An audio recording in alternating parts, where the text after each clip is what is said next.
Hi friends, இன்றைக்கி நம்ம பார்க்க போகிற வீடியோ என்னன்னு பார்த்தீங்கன்னா, உங்களுக்கு பார்த்தாலே தெரிஞ்சிருக்கும். நாத்தரங்காங்க 30 வருஷம் பழமையான மரம் இது. அதாவது எங்கள் ஹஸ்பண்ட் சின்ன பிள்ளையிலேருந்து இருக்கும்போது இந்த வரைக்கும் இருந்த மரம் இது. இது வந்து வருஷம் வருஷம் நமக்கு நிறைய காய்ப்பு தரும். இந்த வருஷம் வந்து பார்த்திங்கன்னா 50 கிலோவுக்கு மேலவே இருக்குது காய்.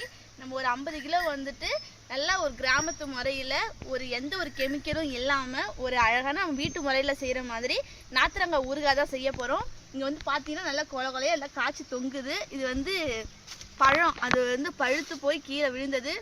இதுவுமே அவ்வளோ வாசனையே நல்லாயிருக்கு. எந்த ஒரு உரம், அந்த கெமிக்கல் உரம் எதுவுமே போடாமல் ஆட்டோட உரம், மாட்டோட சாணம் இந்த மாதிரி போட்டு வளர்ந்த மரம் இது. ரொம்பவே நிறைய காய்ப்பு தரும் வருஷம் வருஷம் எங்களுக்கு. இந்த வருஷம் நம்ம இதை தான் ஊறுகாய் போட போகிறோம். யாருக்கெல்லாம் ஒரு சூப்பரான எந்த ஒரு கெமிக்கலும் கலக்காத ஒரு நாத்தரங்காய் ஊறுகாய் வேணுமோ அவங்க இந்த நம்பருக்கு கால் பண்ணியோ வாட்ஸ்அப் பண்ணியோ நீங்கள் ஆர்டரை ப்ளேஸ் பண்ணிக்கலாம்.